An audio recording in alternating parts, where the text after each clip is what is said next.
This is Guardian Radio, your station for up-to-the-minute news, intelligent, interactive, and engaging conversation. 96.9 FM. The views and opinions of the hosts and guests are their own and do not necessarily reflect the position of the management and staff of Guardian Network.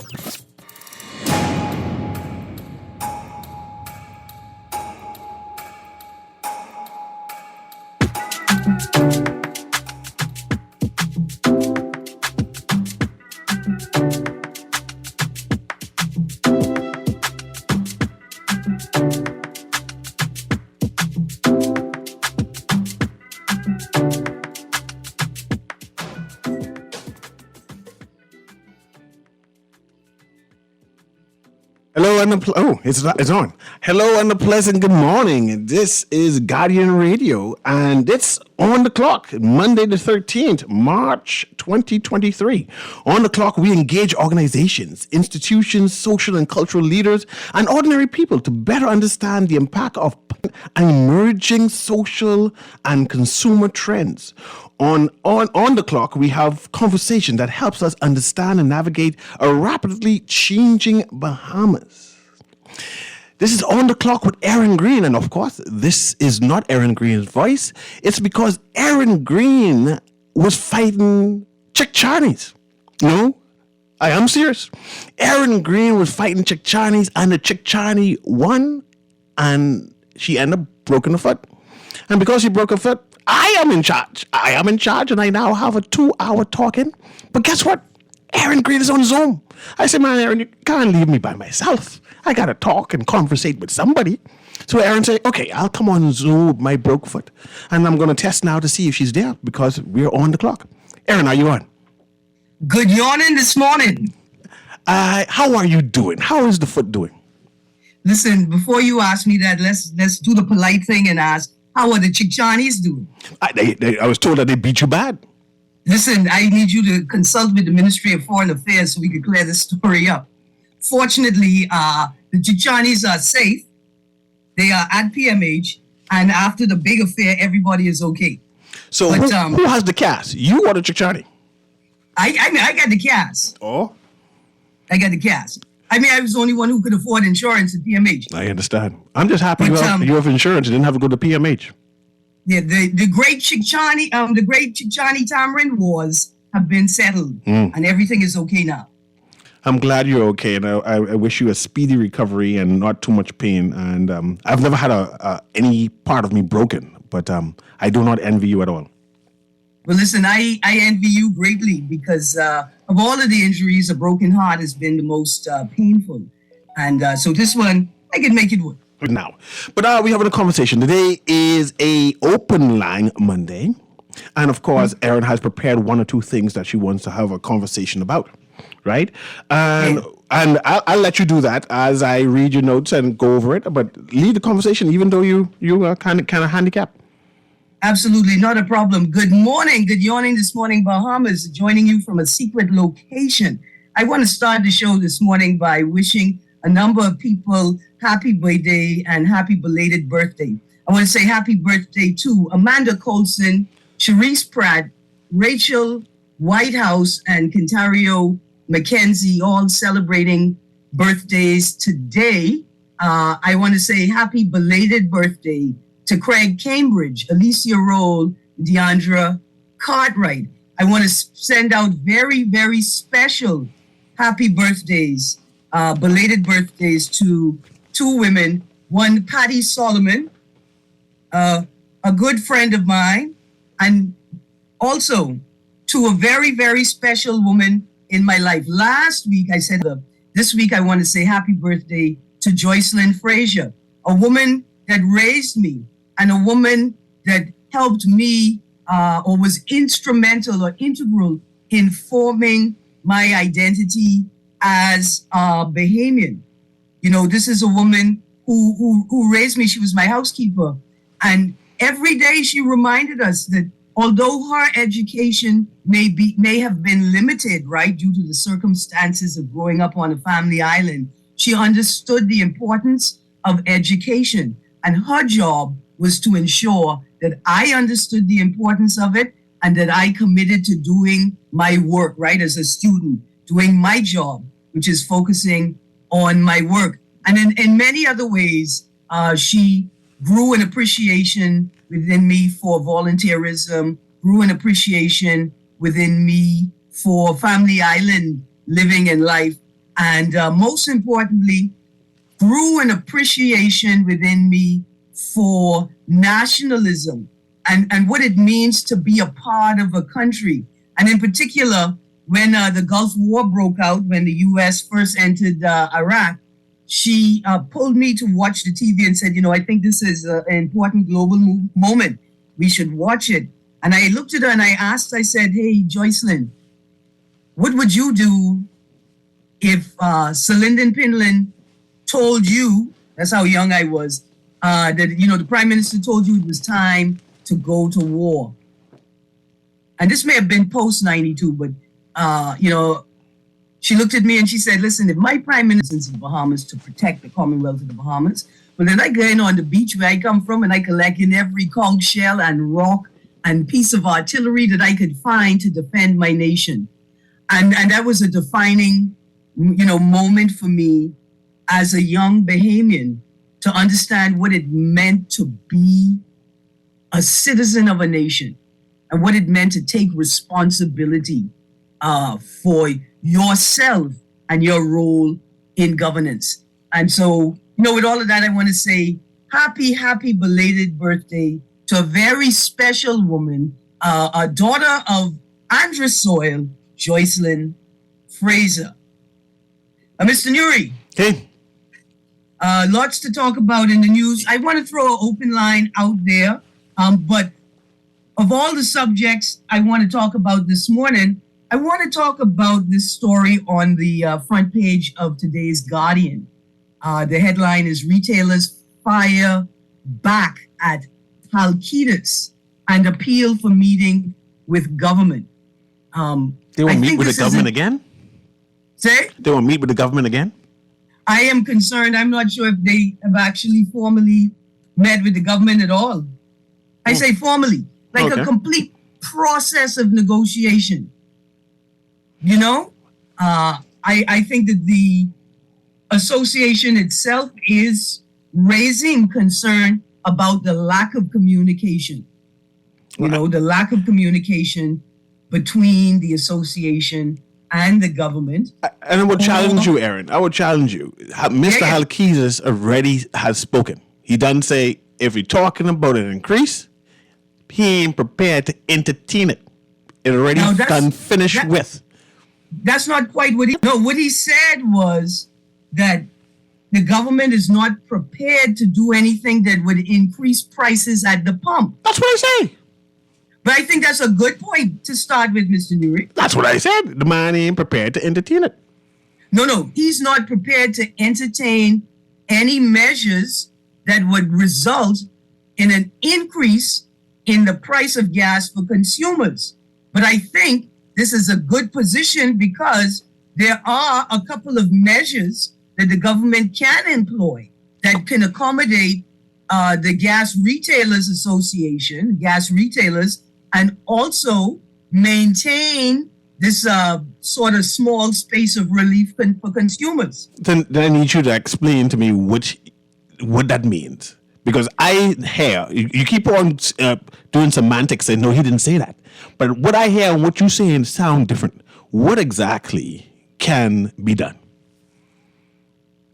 Okay, so the Minister of State for Economic Affairs said that they don't want to take any measures that will increase prices at the pump. Yes. He's saying that an increase in margins for the gas retailers would result in an increase at the pumps for consumers. Yes. But that's only if the government cannot or does not reduce the margin of the other players involved. The government has a couple of options. The government can reduce its own quote unquote margin, right? No. It can reduce the amount of money it takes off the top. I hear you, Erin, and I need to flesh that out because I hear one. That's one. I disagree. Right. We need as much money as we can get We ain't giving. Government is now employing various other tax measures to make sure that we have enough money in the coffers to pay for all of these plans and initiatives and development that the Bahamas is on course on. So I hear you as your number one, say the government can reduce, but I said no, I'm not even entertaining that. But go ahead with your list. Okay, so but we can get back to how the government can accommodate the adjustment within its system.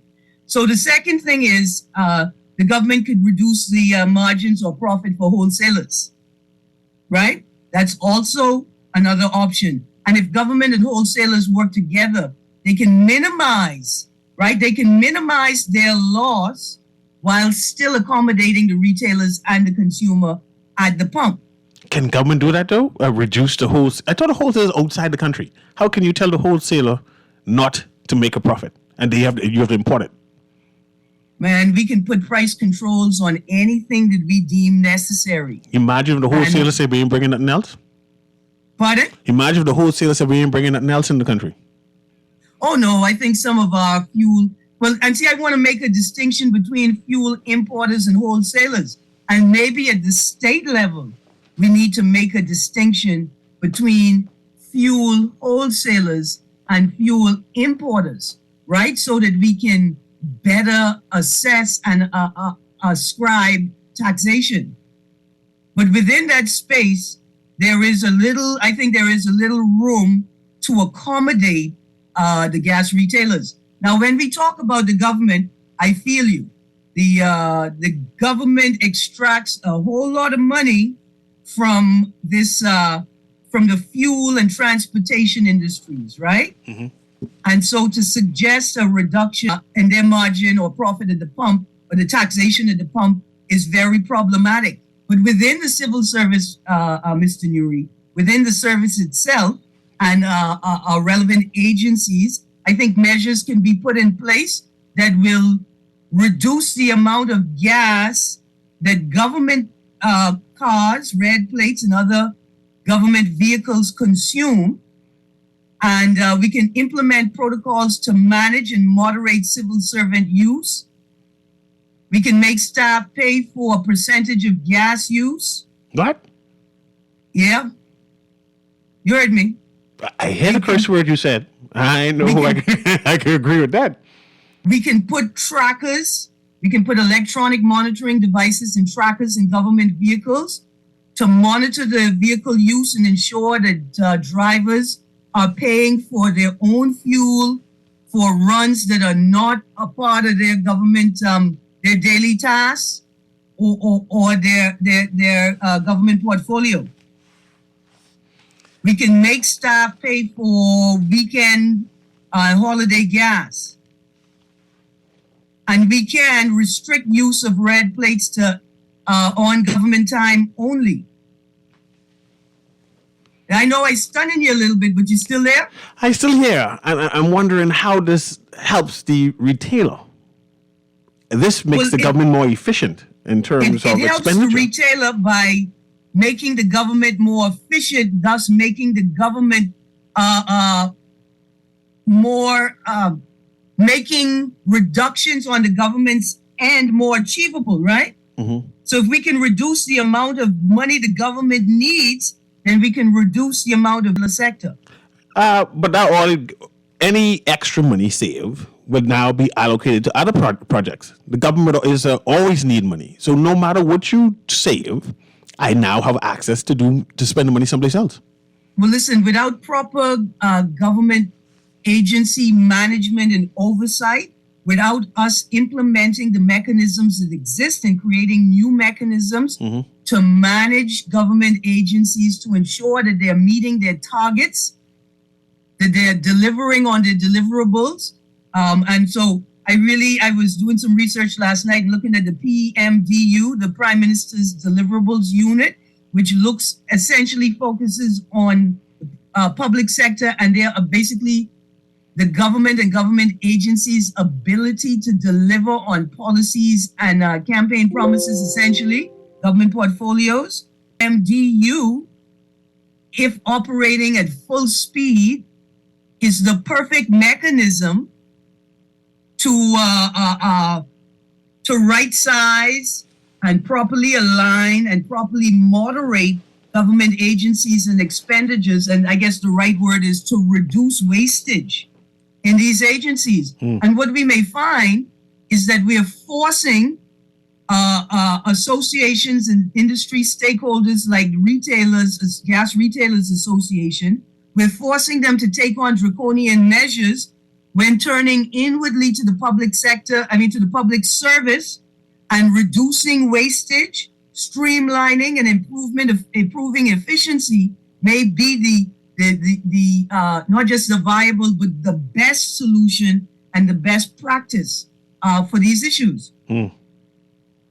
But I got some more questions if you will entertain me before I entertaining you. I hear what you're trying to say. I am smiling, and all I can do is shake. There's also the consumer side of it, right? Like, go ahead. What can customers do to help the gas stations make more of their margin, right? They can't increase the margin. They've the prices on the goods sold in these convenience stores are significantly higher than in other stores. So I think they've reached the cap on how high they can take the convenience goods in the stores. How do they save money, right? How do they reduce costs and save money? Okay. Well, one way to do it is to reduce your staff at the pumps, right? So fire some people. Right, but we don't want to fire people. That's always the last course of action. We don't necessarily need to fire people. And if we look at the pumps now, we don't have enough pump attendants, or the pump attendants we have are not moving efficiently and effectively. But that's not necessarily because of the pump attendants. I think it's all because of consumer and customer culture and behavior. So we the drivers can help the gas station save money. But do we want to help the gas stations? Do we as the consumers want to help the gas stations? That's what I'm saying. This is how we help the gas stations reduce their costs so they don't, they have less to pass on to us. The first is we need to start pumping our own gas.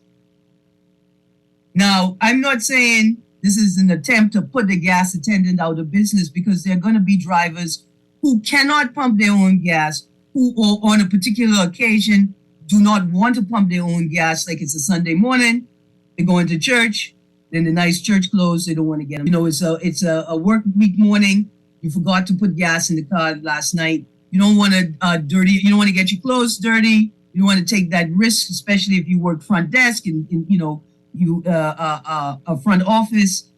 So you want an attendant to pump for you. There are elderly people who are not going to want to pump their gas every time. Attendants are going to pump for you. But we can make this process more efficient. And maybe I should have started at the top. The gas retailer can make more of his margin if he can move more customers through his gas station on a daily basis. That's the only way he's going to make more money, is if he can move more customers through in a time period.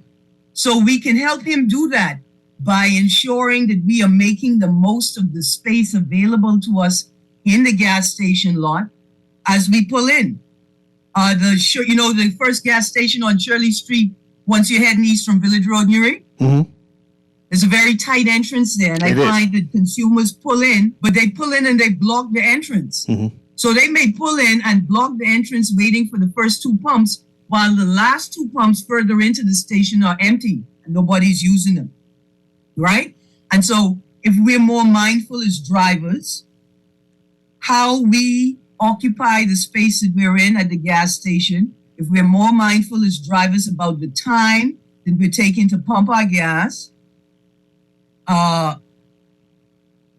to pay for the gas, to get the car turned over and moving, we can help gas stations make more of their margins by improving our own efficiency and moving faster, being ready with our money to pay the attendant when he's ready to pay, being willing to go and pay for our own gas when we see that the attendant has 2 or 3 more cars to get to before they put in all the requests for gas across the pumps. These are things that we could do. Sometimes it's just about moderating your own behavior. It can create an entire change in the industry. You're talking with a number of people who still turn left on red, knowing that it's against the law now without a sign. You're going to try to convince these people to be more efficient and pump up their gas? Well, I tell you what, the one thing that motivates Bahamians and motivates them to shift culture is money.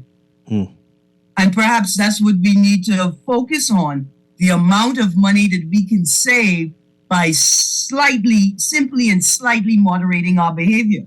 And I think that's the thing. That's why I think that enforcement, as soon as the Royal Bahamas Police Force begins to enforce this traffic law, see that the behavior changes. I have a text here, Erin, says the government can increase the profit margin of operators without increasing the prices at the pump by adjusting its profit margin. However, this administration wants the grocery wholesalers and the gas retailers to partner, in quotes, with them and make sacrifices that it, in its own right, is not prepared to do. And the caller says, Texas says BS. And I'm not prepared to have, I'm substituting the government with Bahamian people. I'm not prepared to have the Bahamian people have a decrease in taxes. I say that if the taxes is there, we need as much money as we can get. I hear the people complaining, but I don't believe in decreasing the taxes. I'm just saying that. Well, I mean, there are other concessions that should be available to gas retailers and gas station owners, like a reduction on VAT on utilities or exemptions on utilities. Okay.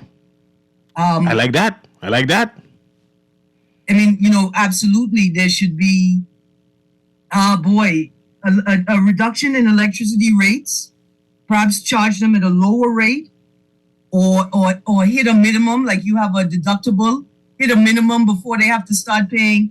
But something has to work. Not only is gas, fuel retailing an essential service, but this country cannot run. The country will not work if people are not able to get to where they need to go. The effective and efficient movement of people, goods, and services is the backbone of your economy. On the government engaging any mechanisms to respond to any actions, taken by the gas retailers, that could be, anything from reduced hours to striking, right? To firing staff, all the way, to closing gas stations. I don't see a government preparation of a response to any action. That is scary.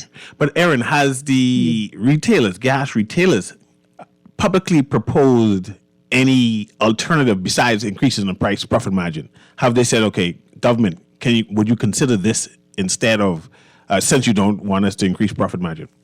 Have you heard anything?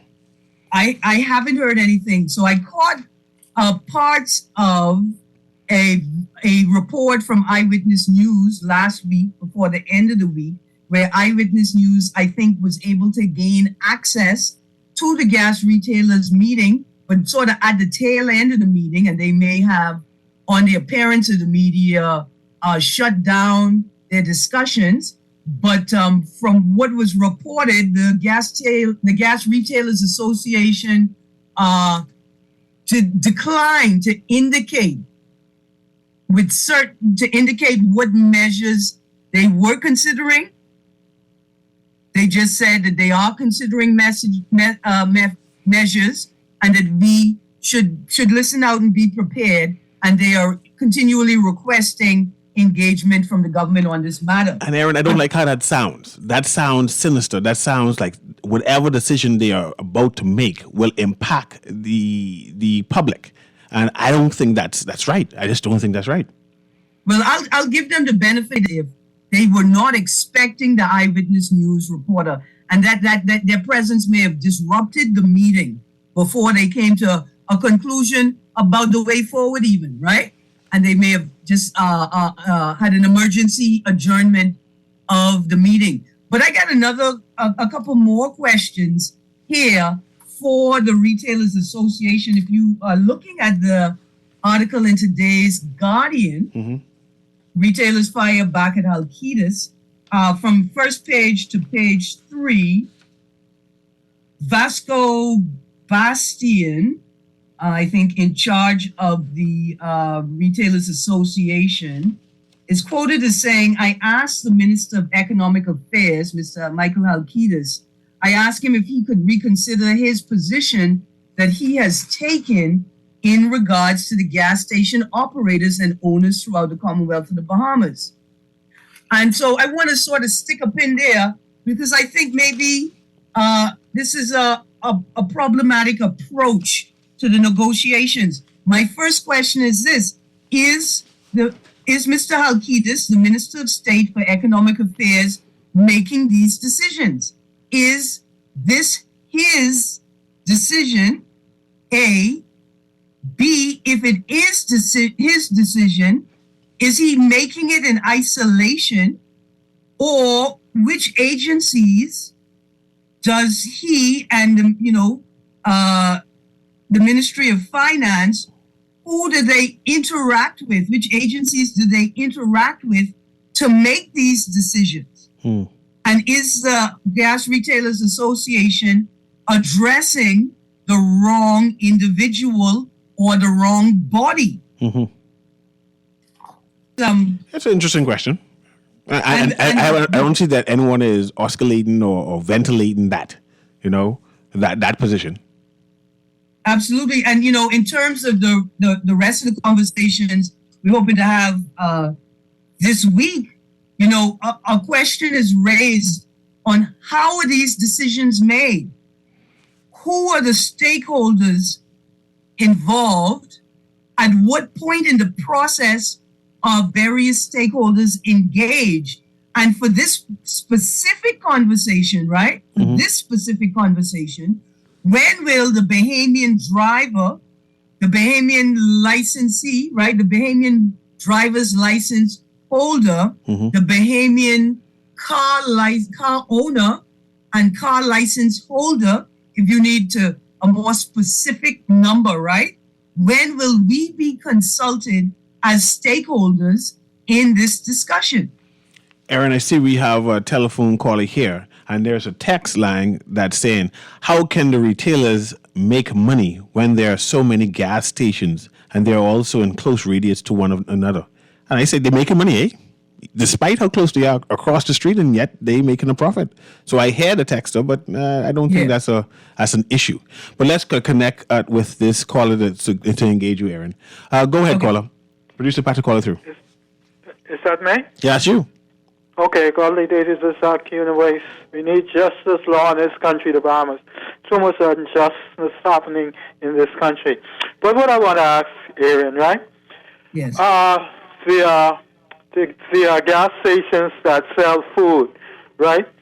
So what they have license for? They have license for gas or to sell food? For both.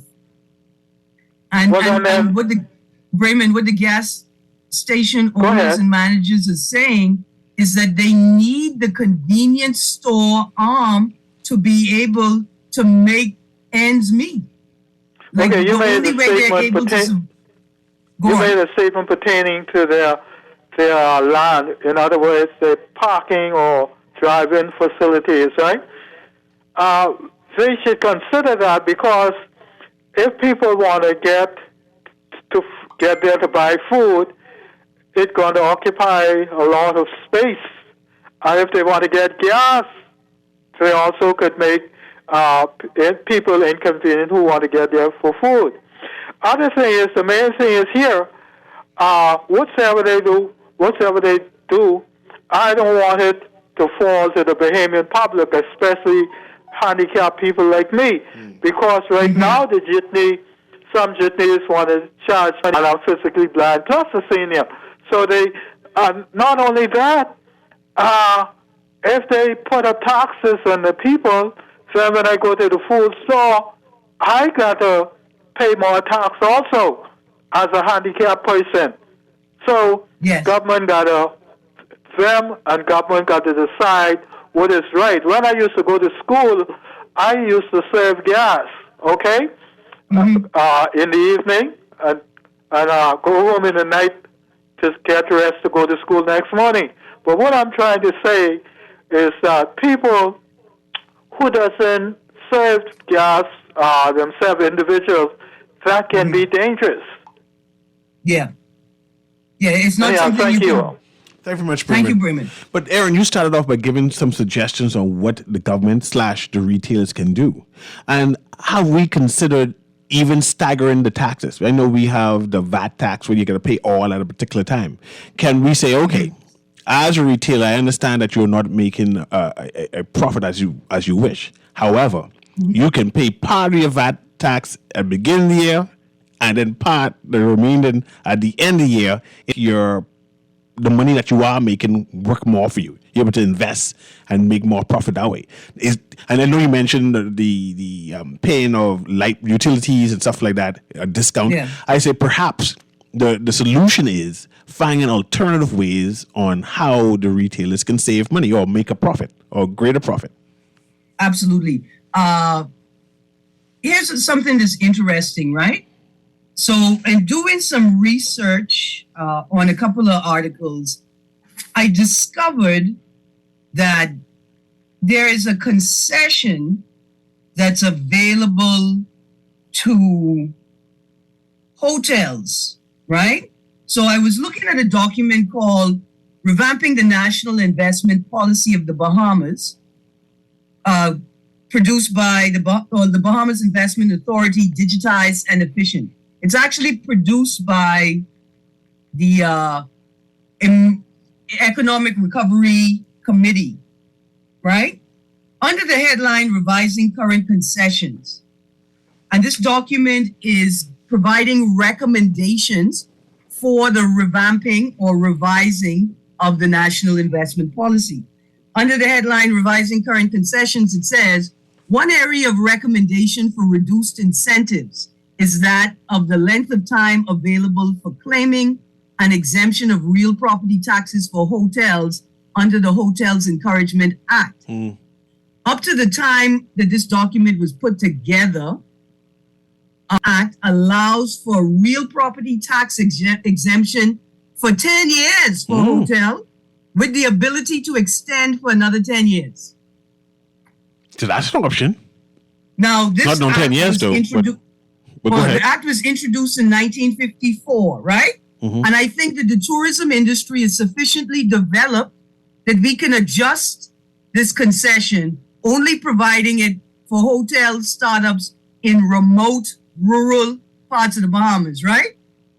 If we revise or amend this concession for hotels, then we can provide a similar concession for gas station owners, managers, and retailers, where if the gas retailer doesn't own the station but is renting, the reduction in real property tax for the property owner will be passed on through reduced rents for the gas retailer, right? So the government has mechanisms available to accommodate, right? To accommodate the retailer. And Erin, I want you to explain that. And I see we have another caller here, and we'll patch after you explain this, right? You say you suggesting that they take back the benefit of the exemption of the property tax from the hotels? Is that what remember, this law was passed in 1954. The Hotel Encouragement Act. And from this document, it doesn't appear that this part of the act was amended. I don't think that the vast majority of hotels that exist today require an exemption, a 10-year exemption in real property tax to be able to establish themselves and start making money. Like if Pharrell Williams wants to come to the Bahamas, as he's doing right now, to create a hotel as a part of the Atlantis, I think, brand or body called Somewhere Else, that entity does not, in my estimation, require a real property tax exemption, and certainly not for 10 years. So maybe you reduce the exemption for a year or 2 years, right? And you use the rest of the money that you will be receiving from real property tax from year 2 on, you use that to subsidize the exemptions and concessions that you're now providing for the gas retailers. I'm not going to openly reject that. I mean, it's something to hash out. I understand. I see you thinking out of the box. But let's go to this caller so the caller can engage you. Producer, patch the caller through. Go ahead, caller. Good morning. Good morning. Hello? How you doing? Go ahead. I can hear you loud and clear. Oh, good. I just goes out to Errol Greene. Bremen just called and asked her what kind of license the gas station have, and she answered it. No, they have two different type of license. They have one for the gasoline and one for the shop. Yeah, that's what I said. And they say that they need the shop to be able to produce, to be able to balance. They're saying without the shops and the high prices in the shops, they wouldn't be able to survive. Well, I thought that it was under one name, general license, sell anything. I could be wrong, mind you. Well, I'm gonna check that out. Thank you very much, and thank lady. you for inquiring whether there's a distinction or not, because perhaps we need to change the way that we identify businesses and then apply taxes, right? And that may be beneficial in creating a different type of regime. Okay. Thank you very much, caller. I know it is general license. Sell anything. Okay. Thank you much. Thanks very much. Okay, bye-bye. That makes me wonder which type of license do the Chinese have to sell liquor and then sell food, or that's just a restaurant license. But anyway, I digress. Go ahead, Erin. Yeah. So I think that the point at which Halkitis says, the minister responsible, says that the government doesn't want to engage any action that results in an increase at the pump for consumers or an increased burden for consumers. We hold him to that point. Mm-hmm, mm-hmm. And we engage him with the measures that the state can take and that wholesalers can take to reduce the burden to the consumer at the gas retailers. But I think it's important for us, the consumer, also to focus on the moderation of our own behavior. Like I think Bremen asked, why are there so many gas stations in the same area? Why, one across the road from the other? So there's a couple of things. You won't find the same brand of gas necessarily jammed up next to each other. You'll find different brands of gas. And that's because typically people want to put the same type of gas in their car. And I tend to stick with one type of gas, right? Mm-hmm. That's become a practice after having purchased some contaminated gas. It also helps you to track if anything goes wrong where you got your gas from. The second thing... We're going to take a short break, Erin, and cool. because the 45-minute break. But I want you to consider this from a texter. It says, Erin and CA, the Bahamian people do not need a dollar wine with these gas stations retailers. If they strike, please know that me and other businessmen will enter the market and would service the people. If they want to close, then let them close. That's something that they need to consider. But anyway, this is On the Clock with Erin Greene, and I'm sitting in the studio, and Erin is zooming in with us. We're having this discussion about what is going to happen with the gas retailers and government. It seems that the minister is stenching, saying once it have to do with increasing the price, he ain't entertaining it. But Erin has exposed that there are other ways. There are other ways that we can help the retailers. And these things must be hashed out and considered. We'll be right back.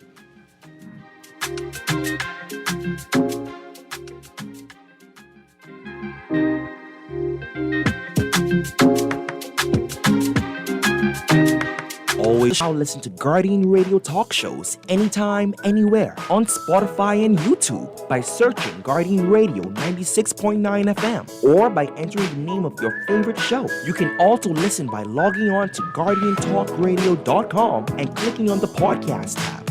Guardian Radio, continuing to provide you with fresh news and smart talk anywhere, anytime, all day.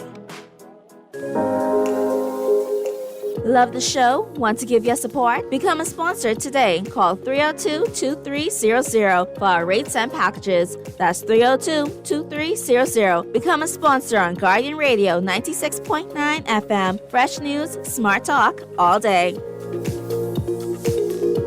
The new Guardian Radio app is here. Listen live to all our Guardian Radio shows and live video stream select programs in our studio. Get information about Guardian Radio shows and our hosts. Send messages, including text, email, and even call. All from our amazing new Guardian Radio app. Download it free today in your App Store for your Apple device or Play Store for your Android device. The all-new and improved Guardian Radio app.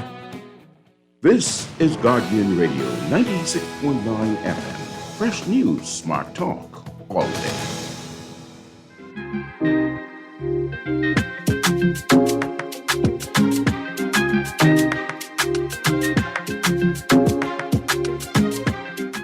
And welcome back to On the Clock with Erin Greene. This is C.A. Nuri, and I am in studio while Erin is here via Zoom. And I have a text, Erin, that says, "Good morning.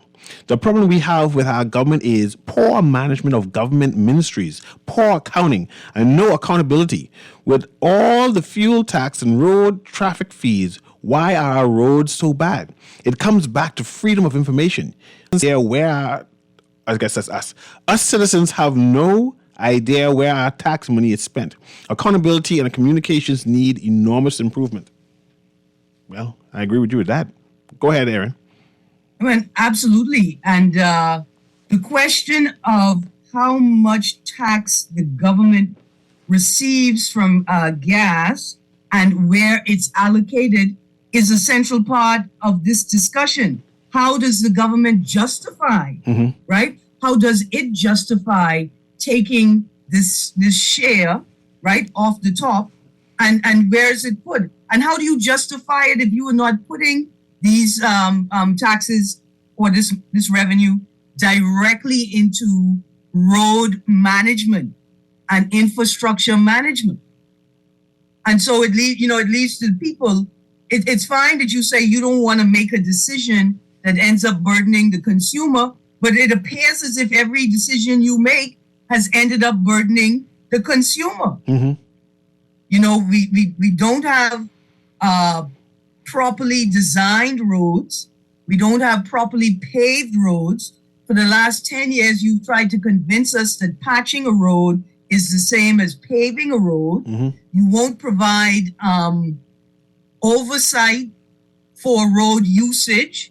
You don't monitor who is using and damaging the road, right, through defective equipment and defective vehicles and a disregard for the traffic controls. You're not repairing infrastructure when it's broken. You're not repairing lights. You're not replacing stop signs and traffic signs and road signs. You're not repainting lines in the road. But Erin, and so the question is...